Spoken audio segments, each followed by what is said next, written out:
A quiet rebellion born not of strength, but of a desperate refusal to be erased. Mira had pushed back, a small act in a world of absolute control, and the air in the basement had shifted. The fragile peace was broken, replaced by a silent, simmering tension. Lucas watched her, his gaze sharper, his control tightening in subtle ways.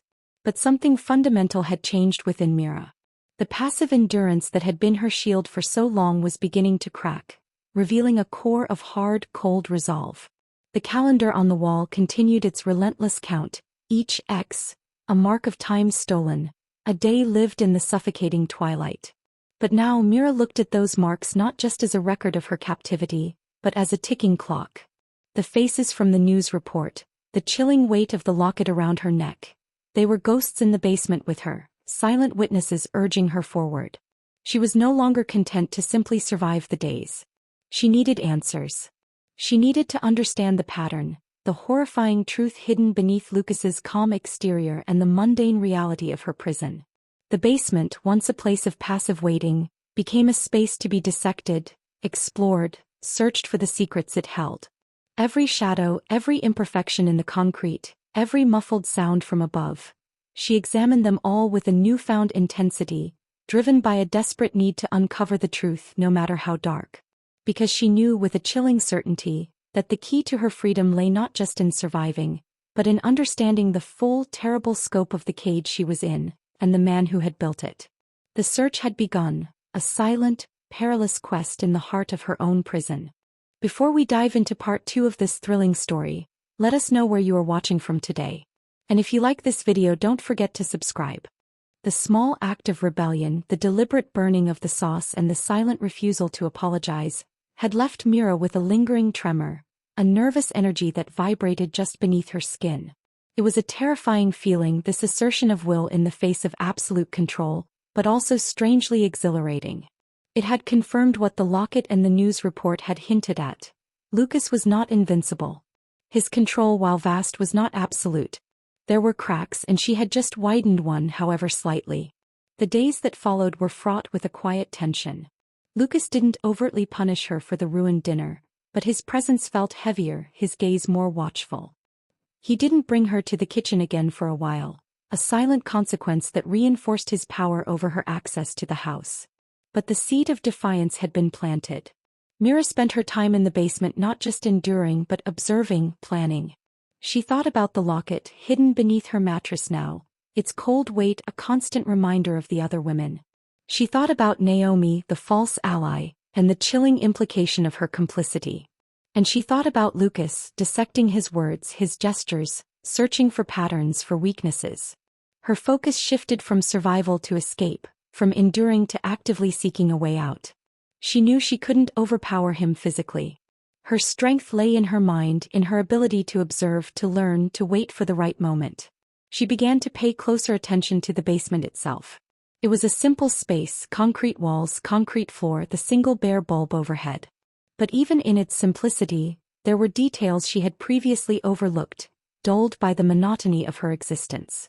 A small rusted grate high on the wall, near the ceiling. Cracks in the foundation. A section of the wall that seemed slightly different, the concrete a different shade. Her exploration was cautious, clandestine. When Lucas was upstairs, when she was certain he wasn't about to come down, she would move quietly around the room, running her hands along the walls, tapping gently, listening for differences in the sound. It was slow, painstaking work, often interrupted by the sound of his footsteps overhead, sending her scrambling back to her mattress, feigning indifference. It was during one of these clandestine explorations that she found it. High on the wall, behind a loose section of paneling that she had previously dismissed as just another imperfection in the rough construction, was a small cavity. Her heart leaped into her throat. Was it a hiding place? Or perhaps, someone else's?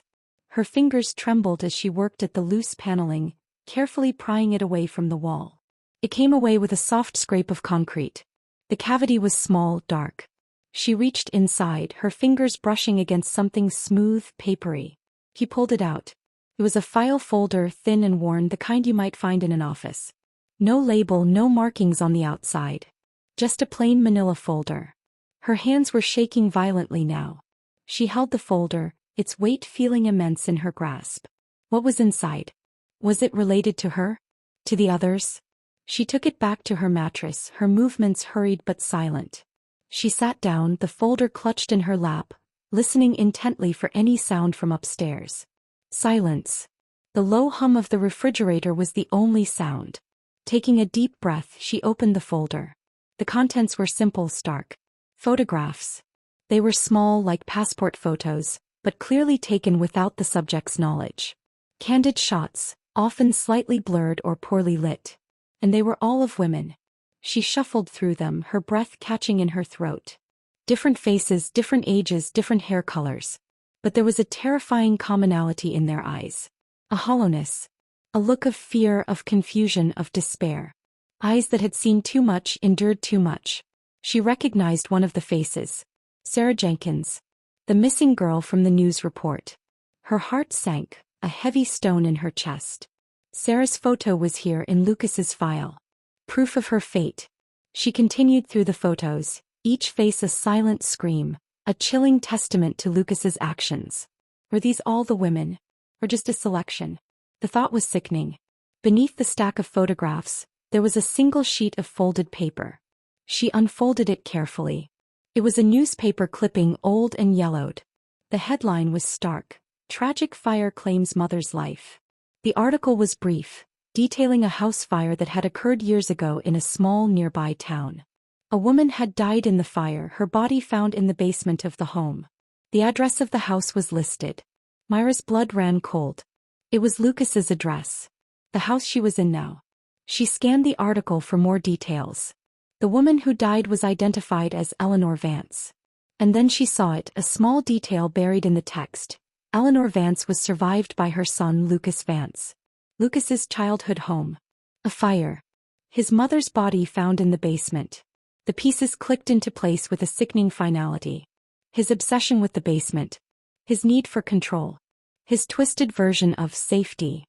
It wasn't just about power. It was rooted in his own trauma. He wasn't just collecting victims. He was recreating a scene, a twisted echo of his past. His mother had died in the basement, and now he filled it with other women, controlling their fate in a way he couldn't control hers. She looked back at the photographs of the women, their hollow eyes staring up at her. Were they replacements? Substitutes for the mother he had lost? The thought was grotesque, horrifying. She shuffled through the photos again, her fingers trembling. And then she saw it. On the back of one of the photos, a name was faintly written in pencil. Eliza. And beneath it, a date. A date from years ago, before Mira had been brought here. Was she one of the women whose hair was in the locket? The locket. She reached beneath the mattress, pulling out the silver oval. She opened it, looking at Lucas's smiling face, then at the small cavity beneath. She carefully lifted his picture, revealing the single strand of dark brown hair. Could this be Eliza's hair? Or Sarah's? Or someone else entirely? The locket wasn't just a trophy. It was a physical link to these women, a horrifying index of his victims. She looked back at the file, at the photos, the newspaper clipping. The basement fire.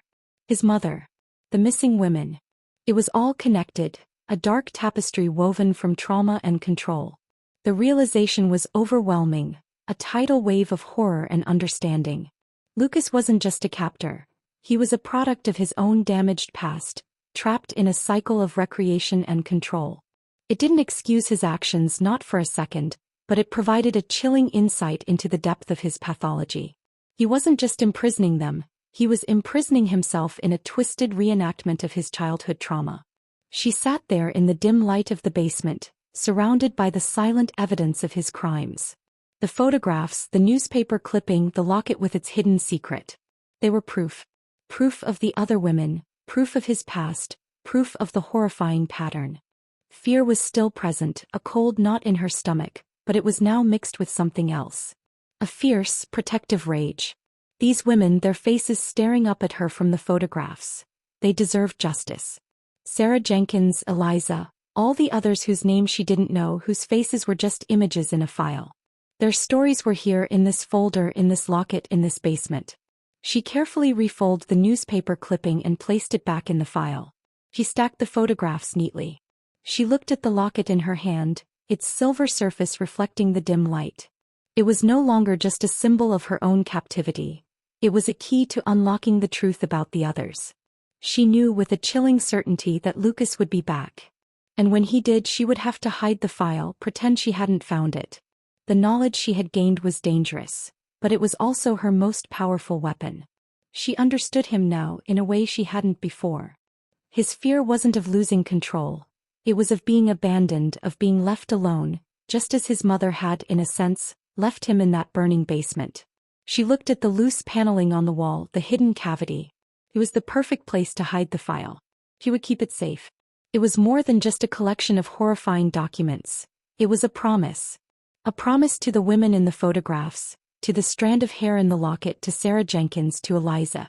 A promise that their stories would not remain hidden, that their lives would not be forgotten. She carefully placed the file back in the cavity, pushing the loose paneling back into place. It fit snugly, the seam almost invisible. She ran her hand over the wall, ensuring there was no sign of her discovery. She returned to her mattress, sitting in the dim light, the locket still in her hand. The weight of the knowledge she now possessed was immense, a heavy cloak draped over her shoulders. She knew the truth. The horrifying, heartbreaking truth. She looked around the basement, the concrete walls, the bare bulb. It was still a cage. But now she saw it not just as her prison, but as a crime scene, a repository of secrets and tragedies. And she, Mira, the missing girl, the prisoner, was now the keeper of those secrets. The fear was still there, a constant companion, but it was tempered by a new resolve, a grim determination. She would not be just another face in a file. He would not be forgotten. She would find a way out, and she would expose the truth for herself and for all the women who had come before her. The file was hidden, the secret safe. The breaking point was coming. The file was back in its hiding place behind the loose paneling, the secret tucked away, but the knowledge it contained was a burning weight in Myra's mind. The faces of the women, the yellowed newspaper clipping, the chilling connection between Lucas's past and her present. It was a truth so horrifying, so vast, that it threatened to consume her. Yet it also fueled a cold, sharp resolve. She was no longer just a victim, she was a witness. And witnesses had a responsibility. The hours after finding the file were a blur of heightened senses and controlled panic. Every creak of the floorboards upstairs, every distant sound, sent a jolt of adrenaline through her. She sat on her mattress, outwardly calm, perhaps reading one of his books, but inwardly her mind raced, replaying the images from the file, analyzing Lucas's potential reactions, planning her next move. The locket, still hidden beneath her sweater, felt less like a burden now and more like a talisman, a tangible link to the truth and to the others. She knew she couldn't keep the file hidden forever. Lucas was observant, meticulous. He noticed everything. It was only a matter of time before he discovered the disturbed paneling, before he realized something was amiss. The confrontation was inevitable. The only question was when and how. She decided that waiting passively was no longer an option. The longer she waited, the more control he had over the timing, the circumstances. She needed to seize some semblance of control, even if it was just over the moment of revelation. She needed to be prepared. She spent the next day in a state of quiet preparation.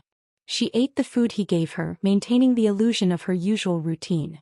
But when he was upstairs, she would return to the hidden cavity, not to look at the file, but simply to touch the paneling, to feel the edge of the secret, to reinforce its presence in her mind. He thought about the layout of the basement, the stairs, the door. He thought about the house upstairs, the front door, the windows. Escape routes. Possibilities. The air in the basement felt thick and heavy that evening. The bare bulb seemed dimmer than usual, casting long, distorted shadows that danced in the corners of the room. Mira sat on her mattress, the file folder resting on her lap. She had taken it out deliberately, knowing that the time had come. She couldn't hide it again. She couldn't pretend she hadn't found it. The weight of the truth was too heavy to bear alone in the dark. She held the folder, her fingers tracing the edge of the manila paper. The photographs were inside, the newspaper clipping, the chilling evidence of his past. She looked at the closed basement door, listening. She could hear him moving around upstairs, the familiar sounds of his evening routine. The clink of dishes, the murmur of the television.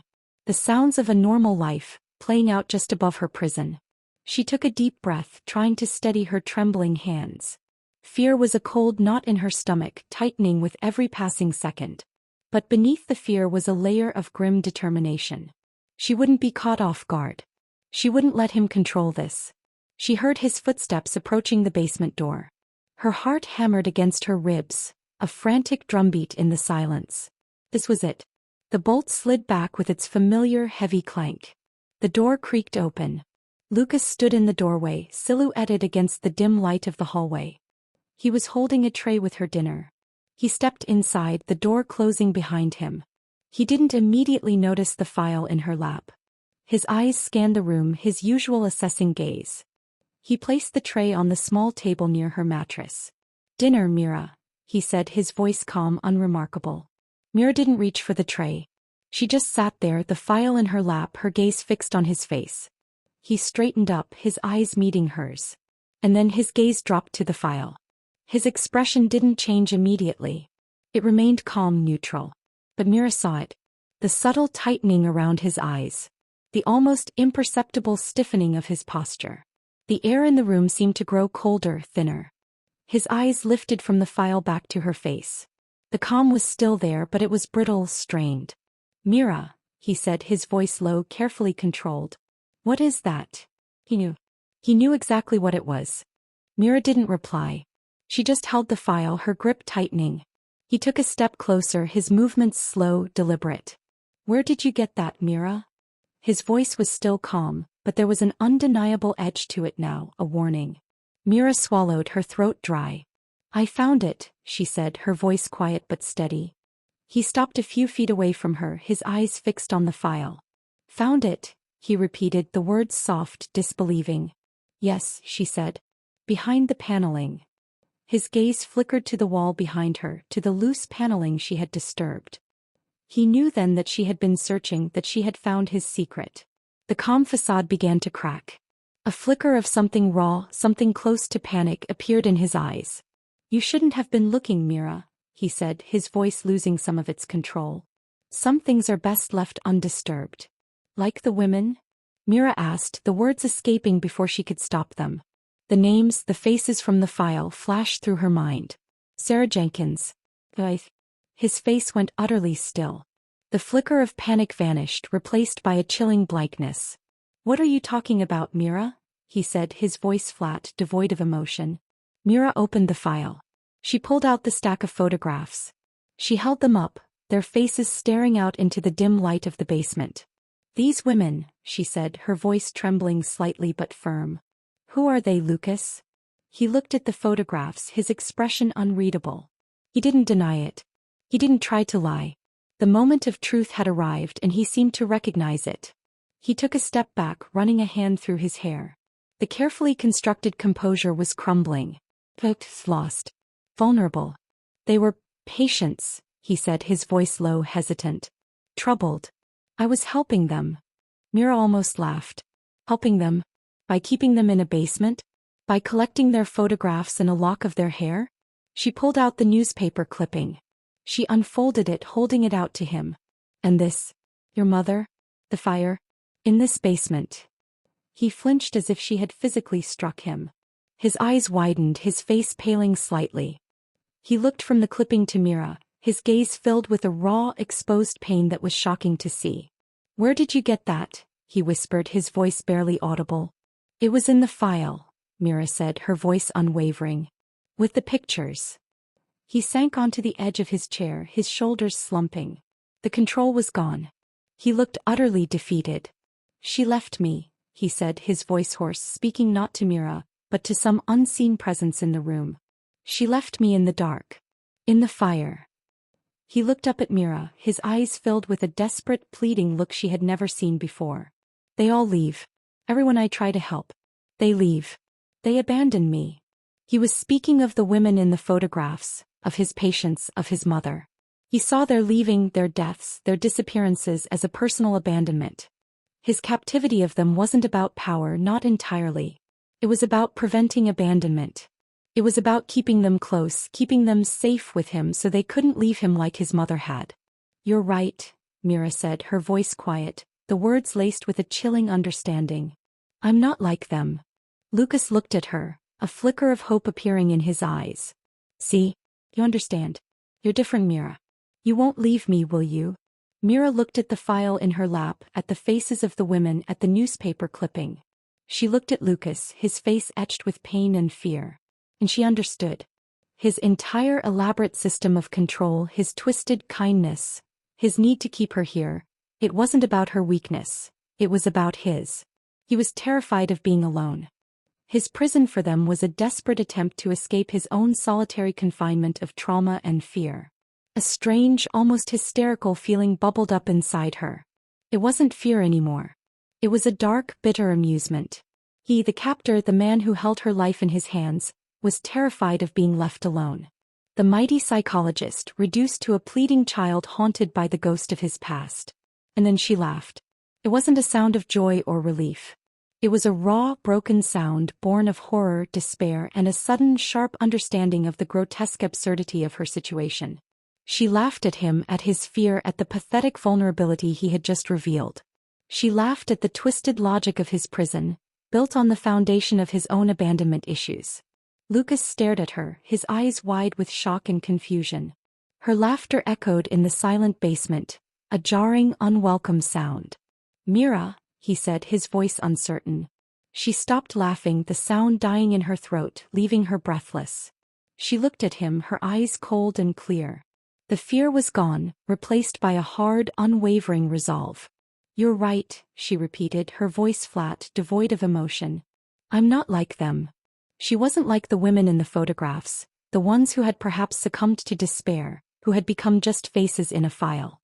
She wasn't like his mother, who had left him in the fire. He was Mira. And she was going to leave him. She looked down at the file in her lap, then at the locket around her neck. The evidence. The truth. And then she looked at Lucas, sitting there, exposed and vulnerable, his fear a palpable thing in the air. He was terrified of being alone. And that was his greatest weakness. Myra's hand went to the locket around her neck. Her fingers closed around the silver oval. It was heavy, solid. A weapon. He didn't hesitate. With a sudden, swift movement, she brought her hand up and smashed the locket, the heavy silver oval, directly into his temple. The impact was sharp, a sickening thud. Lucas cried out, a sound of surprise and pain. His eyes widened, his hand going to his head. He stumbled back, his face contorted in agony. The file slipped from Myra's lap, scattering photographs and the newspaper clipping across the concrete floor. She didn't look at them. Her eyes were fixed on Lucas, on the blood beginning to well up at his temple, on the look of shock and betrayal on his face. She was standing now, her body trembling, not with fear, but with the aftermath of adrenaline and the shock of her own action. The locket, still clutched in her hand, felt sticky, warm. Lucas groaned, staggering back against the wall. He slid down, collapsing onto the floor, clutching his head. He wasn't unconscious, but he was stunned, disoriented. This was her chance. The moment she had been waiting for, planning for. She didn't look back at him. He didn't hesitate. She turned and ran. Ran towards the stairs, towards the door, towards the possibility of escape. The photographs scattered on the floor behind her. The faces of the other women, silent witnesses to her desperate flight. The basement, her prison for so long, was now a scene of chaos, of broken control. And Mira, the prisoner, was running towards the light, leaving the darkness and the broken man behind. The breaking point had arrived, not in a moment of despair, but in a moment of fierce, desperate action. The clang of the locket against Lucas's temple, the sharp cry of pain, the sickening thud as he crumpled, the sounds echoed in the small basement, raw and brutal. Myra's hand, still clutching the locket, vibrated with the impact. Blood bloomed at Lucas's temple, a dark, wet stain against his skin. His eyes were wide, unfocused, his mouth open in a silent gasp. He was hurt, stunned, perhaps momentarily incapacitated. This was it. The chance. The narrow, terrifying window of opportunity she had created. Her body reacted before her mind fully processed. Adrenaline surged through her, a potent, electrifying current that bypassed thought and propelled her into motion. There was no hesitation, no second-guessing. Just the primal, overwhelming urge to run. She dropped the locket. It clattered onto the concrete floor near Lucas, a small, insignificant sound lost in the roaring in her ears. She didn't look back at him. She didn't look at the scattered photographs, the faces of the other women staring up from the floor, silent witnesses to her desperate act. Her focus was singular, absolute, the stairs. She scrambled to her feet, her legs shaky but propelled by a surge of desperate strength. The few steps to the bottom of the stairs felt like a mile. Her breath tore in her throat, ragged and shallow. Every muscle screamed with the sudden exertion after months of confinement. The stairs were steep, wooden, creaking ominously under her weight. Each step was a gamble. Would they hold? Would Lucas recover, call out, come after her? She didn't dare look down. Her eyes were fixed on the top of the stairs, on the sliver of light visible beneath the closed basement door. Freedom. It felt impossibly close, impossibly far. Her hands scrabbled against the rough concrete wall beside the stairs, seeking purchase, pulling herself upward. Her lungs burned, her heart hammered against her ribs like a trapped bird. She could hear the blood pounding in her ears, drowning out all other sounds. Was Lucas moving? Was he calling out? She couldn't tell. The only reality was the burning in her chest, the ache in her legs, the desperate, upward momentum. She reached the top of the stairs, stumbling onto the small landing. The basement door loomed before her, a solid barrier between her and the rest of the house, between her and the outside world. It was closed. Always closed. Always bolted. Panic, cold and sharp, pierced through the adrenaline haze. The bolt. He always bolted it. She hadn't thought about the bolt. In her desperate rush, she had only thought of getting out of the basement, not of the final locked barrier. She reached for the door handle, her hand trembling. She fumbled with it, her fingers clumsy. Locked. Of course it was locked. Despair, a black wave, threatened to engulf her. She had been so close. So agonizingly close. She leaned her forehead against the cool wood of the door, her breath coming in ragged gasps. Trapped. Still trapped. The brief, exhilarating taste of agency, of striking back, was replaced by the crushing weight of her reality. And then she noticed it. The door wasn't completely closed. There was a hairline gap between the edge of the door and the frame. Just a sliver barely visible in the dim light. And the bolt, the heavy metal bolt that always slid home with a resounding clank, it wasn't engaged. Her breath hitched. Disbelief warred with a sudden, fragile surge of hope. It wasn't locked. The door was ajar. Nomi, the delivery woman, Lucas's sister, the false ally who had seen her bruises, asked if she was okay and then winked. The one who, according to the character outline, was supposed to have left the door unlocked in Act 3. Was this her doing? A moment of guilt? A calculated move? Or had Lucas simply been in such a hurry, so confident in her confinement, that he had forgotten? The white didn't matter in that moment. Only that. The door was unlocked. With trembling hands she pushed the door open. It swung inward silently, revealing the dimly lit hallway of the house. The air here was different. Cooler, fresher than the stale air of the basement. It smelled faintly of furniture polish and something else. Something that reminded her of the outside world. She stepped through the doorway, her movements cautious, silent. She was out. Out of the basement. The first layer of the prison had been breached. The hallway was dark, but faint light spilled from under the doors of the rooms upstairs. She could hear the distant hum of the refrigerator again, louder now, a familiar sound in an unfamiliar context. Every shadow seemed to writhe, every creak of the house settling sounded like a giant's footstep. She moved silently, her bare feet padding softly on the wooden floor. Which way? The front door.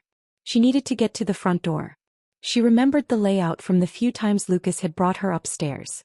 The hallway led to the living room and the front door was near the entrance. She crept along the hallway, pressing herself against the wall, her eyes darting from side to side. Was Lucas awake? Had he recovered? Was he coming after her? The silence of the house felt charged, expectant, as if the very walls were holding their breath, waiting for her to make a sound. She reached the entrance to the living room. It was dark inside, the furniture shrouded in shadows. Moonlight filtered faintly through the large front window, casting pale rectangles on the floor. And there was the front door. A solid, wooden door with a glass panel at the top. The final barrier. She moved towards it, her heart pounding a frantic rhythm against her ribs. Each step was agony, a test of her nerve. She expected a sound, a shout, the feel of a hand grabbing her from behind. But there was nothing. Only the sound of her own ragged breathing and the pounding of her blood. She reached the front door. Her hand went to the doorknob. It was cold metal against her skin. She hesitated for a fraction of a second. What was outside? Freedom? Or another trap? She turned the knob. It turned smoothly, silently. Unlocked. Naomi. It had to be Naomi. She pulled the door inward, a sliver of the outside world appearing before her. The night air, cool and damp, rushed in, carrying the scent of rain and wet earth. It was a smell so normal, so utterly alien after months in the stale air of the basement, that it made her dizzy. She stepped through the doorway onto the small porch. The concrete was cool beneath her bare feet. The night was dark, illuminated only by the faint glow of a distant street lamp and the pale light of the moon. And then she saw her. Naomi. Sitting in the driver's seat of a dark car parked across the street. The engine was running, a low hum in the quiet night. Naomi was looking at the house, her face illuminated by the dashboard lights. Their eyes met across the distance. Naomi's expression was unreadable. There was no wink this time, no false smile. Just a blank stare. Mira stood on the porch, frozen, unsure what to do. Was Naomi waiting for her? Was this a rescue? Or was it another part of the game? Had Naomi left the door unlocked knowing Mira would try to escape, perhaps as a way to lure her out, to recapture her? The ambiguity was terrifying. But the air smelled like rain and nothing else. Not the stale air of the basement, not the faint cloying scent of Lucas's cologne, not the lingering smell of burnt sauce. Just rain. Clean, fresh, indifferent rain. It was a small thing, a simple sensory detail, but it was a powerful anchor to reality. The outside world was real. It existed. And she was in it. She looked back at the house, dark and silent behind her. The basement, the file, the photographs, Lucas bleeding on the floor. It all felt like a nightmare, a horrifying reality she had just escaped. She looked at Naomi in the car. Still watching her. Waiting. The fear was still there, a cold knot in her stomach. The adrenaline was beginning to recede, leaving her body trembling with exhaustion. But she was outside. She was breathing air that smelled of rain. She didn't know what Naomi's presence meant. She didn't know what dangers awaited her in the darkness. But she knew she couldn't go back. She took a step off the porch onto the wet grass. The cool, damp blades brushed against her bare ankles. It was a simple sensation, but it felt intensely real, intensely alive. She was free of the basement. Free of the house. Free of Lucas's immediate physical control. The escape wasn't over. It was just beginning. The night stretched out before her, vast and uncertain. But for the first time in 1 year, 7 months and 16 days she was moving forward, not just enduring. And the air smelled like rain and nothing else. The night air, cool and damp on her skin, was a shock. It filled her lungs, clean and sharp, carrying the scent of rain and wet earth, a smell so achingly normal it felt unreal. She stood on the wet grass, the cool, damp blades a foreign sensation against her bare feet. The house loomed behind her, dark and silent, a physical manifestation of the nightmare she had just escaped. Across the street, Naomi's car idled, a dark shape in the night, her face a pale, unreadable oval in the dashboard light. The ambiguity of that presence was a cold knot in her stomach, but it was overshadowed by the overwhelming reality of being outside. She didn't know how long she stood there, frozen between the house and the street, between the past and the uncertain future. Her body trembled with exhaustion and the lingering aftershocks of adrenaline. The silence of the night was broken only by the distant hum of traffic, the soft murmur of the car engine across the street, and the ragged sound of her own breathing. Then in the distance she heard it. The faint, rising wail of a siren. It grew louder, closer, cutting through the quiet night. Red and blue lights began to flash in the distance, growing brighter, more urgent. The police. Someone had called the police. Had it been Naomi? A neighbor who had heard the commotion? He didn't know. The car across the street suddenly pulled away from the curb, its headlights cutting through the darkness as it drove off down the street. Naomi was gone. Just like that. Leaving Mira alone in the night with the approaching sirens. The first police car arrived, lights flashing, pulling up to the curb in front of the house. Another followed, then another. Uniformed figures emerged from the cars, their movements quick and efficient. They approached cautiously, their hands on their weapons, their eyes scanning the scene. One of them, a woman with a kind but serious face, saw Mira standing on the grass. She lowered her hand from her weapon and approached slowly, her voice calm and measured. "Hey," she said gently. "Are you okay?" "Kehan." The words echoed in Myra's mind, Naomi's false concern. This time the question felt different. Mira tried to speak, but her voice was a dry, cracked whisper. Nothing came out. She just stood there, trembling, staring at the police officers, at the flashing lights, at the sheer, undeniable reality of their presence. More officers were entering the house now, their flashlights cutting through the darkness of the windows. They would find him. They would find the basement. They would find the file, the photographs, the locket, the scattered evidence of his crimes. The female officer reached her, stopping a few feet away. She was young, her face open and concerned. "It's okay," she said softly. "You're safe now." Safe. The word felt alien, a concept that had been twisted and perverted for so long. Safe with Lucas? Or safe from him? Another officer, older, with a weary look in his eyes, approached cautiously. He looked from Mira to the house, then back to Mira. "Can you tell us your name, miss?" he asked, his voice gruff but not unkind. Mira swallowed, trying to find her voice. Felt thick and used. "Mira," she whispered, the sound barely audible. "My name is Mira." The officers exchanged a look. They knew then. The missing girl. They had found her. More questions followed, gentle at first, then more insistent. What happened? Who was he? How long had she been here? Mira tried to answer, but the words were slow, difficult. Her mind felt foggy, disconnected from the events that had just unfolded. She spoke in fragments, disjointed pieces of information. The basement, the calendar, Lucas, the file, the locket, the fire, the women. She looked down at her hands. They were shaking. And on her right hand, just below her knuckles, was a smear of dark, dried blood. Lucas's blood. The blood from his temple, from when she had hit him with the locket. He stared at it, mesmerized. It was a tangible reminder of her action, of the moment she had fought back, the moment she had broken free. It was a mark of violence, but also a mark of survival. The female officer noticed her gaze. "Are you hurt?" she asked, her voice full of concern. "No," Mira lied. She wasn't physically hurt in that moment, not in the way the officer meant. The wounds were deeper, invisible. But she looked at the blood on her hand, and a strange sense of detachment washed over her.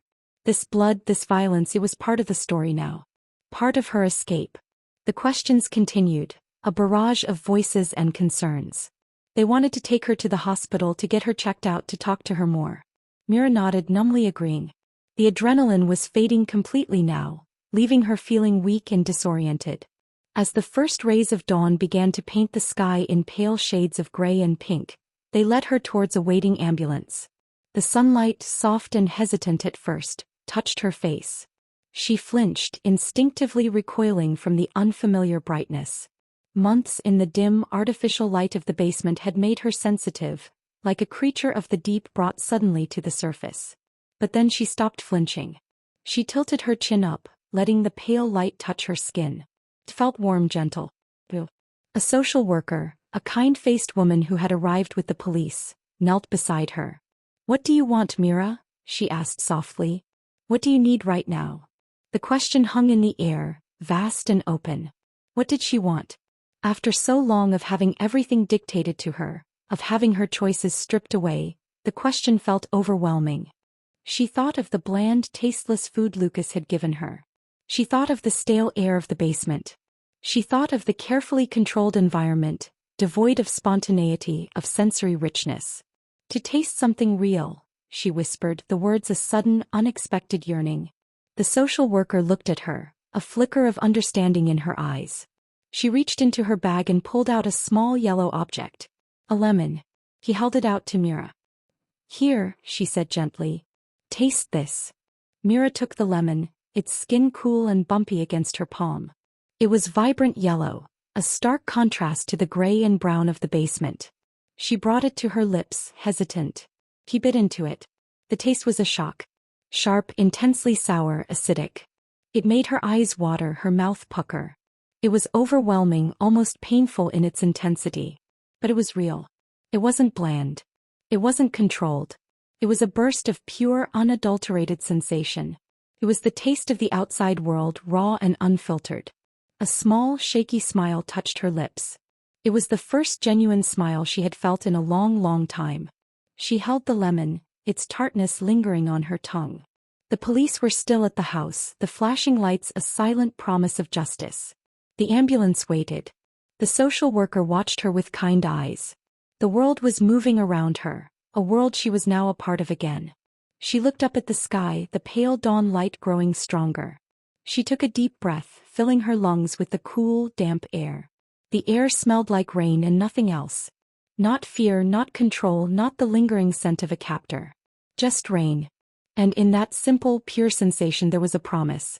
The promise of healing, of rebuilding, of a life reclaimed. The journey was far from over. The scars were deep. But she was outside. And she was breathing. And the air smelled like rain and nothing else. The long, silent count of the calendar was over. The days were hers again, raw, uncertain, but undeniably real.